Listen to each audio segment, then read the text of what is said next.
எல்லாருக்கும் இனிய காலை வணக்கம். நாங்கள் காலையிலேயே இப்போ எங்கே போய்கிட்டுருக்கோம் அப்படின்னு சொல்லி பார்த்தீங்கன்னா, இன்றைக்கி வந்து நம்ம மூணாரில் பஞ்சாயத்து எலெக்ஷன் தேர்தல் முடிவுகள் இன்றைக்கி தான். அப்போ அதனால் காலையிலேயே எனக்கு அண்ணன் ஃபோன் பண்ணி அதாவது எலெக்ஷன் முடிவு அதோட வீடியோ ஷூட் பண்ணிக்கலாம் அப்படின்னு சொல்லிட்டு வர சொல்லியிருந்தாங்க. எனக்கு இதிலெல்லாம் வந்து பார்த்திங்கன்னா முடிவு தெரிஞ்சுக்கிடணும் அப்படிங்கிற ஆர்வம்லாம் கிடையாது. நிற்கிறாங்க, ஜெயிக்கிறாங்க, அவங்கவுங்க வேலையை அவங்கவுங்க பார்ப்பாங்க அப்படிங்கிற மாதிரி தான் இத்தனை வருஷமாக. இந்த டைம் வந்து நானே ஆர்வமாக போகிறேன் அப்படின்னு சொன்னால் வீடியோ எடுக்கிறதுக்காக மட்டும் இல்லைங்க. இந்த 15 நாளாகவே எங்கள் அண்ணன் வந்து ரொம்ப தீவிரமாக இருந்தாங்க. அதாவது தேர்தல் வேலை செய்கிறதுக்கு வேண்டி ரொம்ப தீவிரமாக இருந்தாங்க. என்னென்னு கேட்டிங்கன்னா, பிஸ்னஸே பார்க்கல. ஒன்றாவது நமக்கு பிஸ்னஸ் தான் நமக்கு ஃபஸ்ட்டு முக்கியமே. அதுதான் குடும்பத்தை கூட 2வது பட்சமாக தான் அண்ணன் நினைக்கும். ஆனால் இந்த எலெக்ஷன் வேலை செய்கிறதுக்காக வேண்டி அண்ணன் என்ன பண்ணலை, பிஸ்னஸே சரியாக பார்த்துக்கவே இல்லை. அதனால தான் இவ்வளோ முக்கியத்துவம் கொடுத்து இந்த எலெக்ஷன் முடிவை வந்து நம்ம தெரிஞ்சுக்கிடணும் அப்படிங்கிறதுக்காகவே நான் என்ன செஞ்சேன், போகவே செஞ்சோம். நானும் மாமாவுமே போயிட்டோம். போதமேட்லேருந்து பார்த்திங்கன்னா கீழே அடிமாலி ரோடு ஃபுல்லாகவே டிராஃபிக்கு. இப்போ நாங்கள் கரெக்டாக வந்துட்டோம், பழைய மூணார் வந்துட்டோம். நம்ம வந்து கேஎஸ்ஆர்டிசி டிப்போக்கிட்ட வந்துட்டோம். அங்கன ஒரு பஸ்ஸு பார்த்திங்கன்னா நம்ம போகிற அவசரத்துக்கு ஒரு பஸ்ஸை வந்து அங்கே திருப்புறாங்க. அங்கனக்குள்ளே அந்த இடம் வந்து சின்ன ரோடு அப்படிங்கிறனால திருப்பவும் முடியலை. பட் ஆனால் அவங்க திருப்பிட்டு இருந்தாங்க. நாங்கள் ஃப்ரெண்டில் கொஞ்சம் கிடைச்ச கேப்பில் என்ன பண்ணிட்டோம், நம்ம ஸ்கூட்டிங்கிறதுனால நம்ம தான் பூந்து போயிடுவோமே அப்படின்னு சொல்லிட்டு போயிட்டோம். ஏன்னா கரெக்டாக 10:30 மணிக்கெலாம் முடிவு அப்படின்னு சொல்லி சொன்னாங்க. அதுக்கப்புறமும் பார்த்திங்கன்னா டிராஃபிக் தான். அதனால் டிராஃபிக் ஒன் சைடாக டிராஃபிக் இருந்தாலும் நம்ம என்ன செஞ்சிட்டோம், ஸ்கூட்டியில் போய்கிட்டே தான் இருக்கிறோம். அதாவது முடிவு வந்து பழைய மூணாரில்.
இதில் என்ன ஒரு ஆச்சரியம்னு பார்த்தீங்கன்னா, நாங்கள் வந்ததுமேவும் அதாவது எல்டிஎஃப்பில் வட்டவடையில் ப்ளோக்கில் நின்று ராஜாராம் அண்ணன், அது எனக்கு அண்ணன் தான், புதுக்கடியில் இருக்க அண்ணன், அந்த அண்ணன் ஜெயிச்சிட்டாங்க அப்படிங்கிற நியூஸ் எடுத்ததுமே ஒரு வெற்றி நியூஸை கேள்விப்பட்டுட்டு அடுத்தது என்ன செஞ்சிட்டோம், எங்கள் வீனஸ் அண்ணன், எங்கள் வீனஸ் அண்ணனுடைய கடமைக்கு அளவே இல்லைங்க.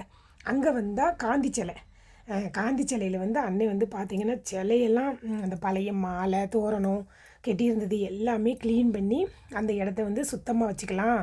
ஏன்னு கேட்டால் லாஸ்ட்டில் இங்கே வர்றவங்க எல்லாருமே என்ன பண்ணுவாங்க, நம்ம மகாத்மா காந்திக்கு தான் ஃபஸ்ட்டு மரியாதை செலுத்துவாங்க அப்படிங்கிறதுக்கு வேண்டி எங்கள் அண்ணன் அந்த இடத்த, எங்கள் அண்ணனும் எங்கள் அண்ணனோட கூட ஒரு அண்ணனும் வந்து எல்லாமே க்ளீன் பண்ண ஆரம்பிச்சிட்டாங்க, சுத்தம் பண்ண ஆரம்பிச்சிட்டாங்க. ஆனால் எங்கள் அண்ணன் என்னையே விடலை, நீயும் வாதாயி அப்படின்னு சொல்லி என்ன செஞ்சிருச்சு, அது மேலே நின்று ஷூட் பண்ணாதான் வீடியோலாம் கிளியராக இருக்குன்னு சொல்லி நம்மளையும் அந்த சிலையோட அந்த ஸ்டேஜில் ஏற்றி விட்டுருச்சு. நமக்கு சொல்லவா வேணும், நமக்கு வீடியோ ஷூட் பண்ணணும், கிளியராக பார்க்கணும், எடுக்கணும் அப்படிங்கிறதுக்காக வேண்டி கூட்டத்தில் நம்மளும் கோயந்தா போட முடியாது இல்லையா. அப்படிங்கிறதுனால நானே என்ன செஞ்சுட்டேன், எங்கள் அண்ணனோடையே ஜாயிண்ட் ஆகி அண்ணன் வேலை செய்கிறதையும் வீடியோ எடுத்துக்கிட்டு அப்படியே ரோட்டில் போகிறது வாருது எல்லாமே என்ன செஞ்சாச்சு, வீடியோ ஷூட் பண்ணியாச்சு. ஒரு வழியாக இன்றைக்கி வீடியோவும் ஷூட் பண்ணியாச்சு. தேர்தல் முடிவு எப்பயுமே பார்க்காத ஒரு விஷயத்தை, அதாவது ஓட்டு போடணுங்கிறது நம்மளுடைய ஜனநாயக உரிமை, அதை விட கடமை, அதை மட்டுமே செஞ்சிட்டு இருந்தேன் நான். இன்றைக்கி வந்து இந்த ஓட்டு போட்டதுக்கப்புறமா இவ்வளோ ஒரு வேலையெல்லாம் இருக்கா, இவ்வளோ காரியங்கள் இதில் இருக்கா அப்படிங்கிறது இன்றைக்கி நிறைய விஷயங்கள் எங்கள் அண்ணனை வச்சு நிறைய விஷயங்கள் தெரிஞ்சுக்கிட்டேன். இப்படி தான்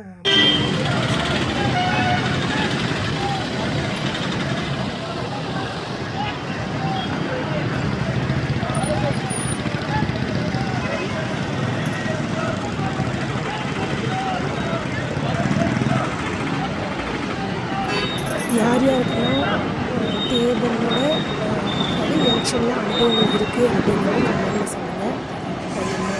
பார்த்து இன்றைக்கி வெற்றியோடு சேர்ந்து செஞ்சுட்டோம், செலிப்ரேஷன் பண்ணிட்டோம். நீங்கள் எல்லாரும் கமெண்ட்டில் சொல்லுங்கள்.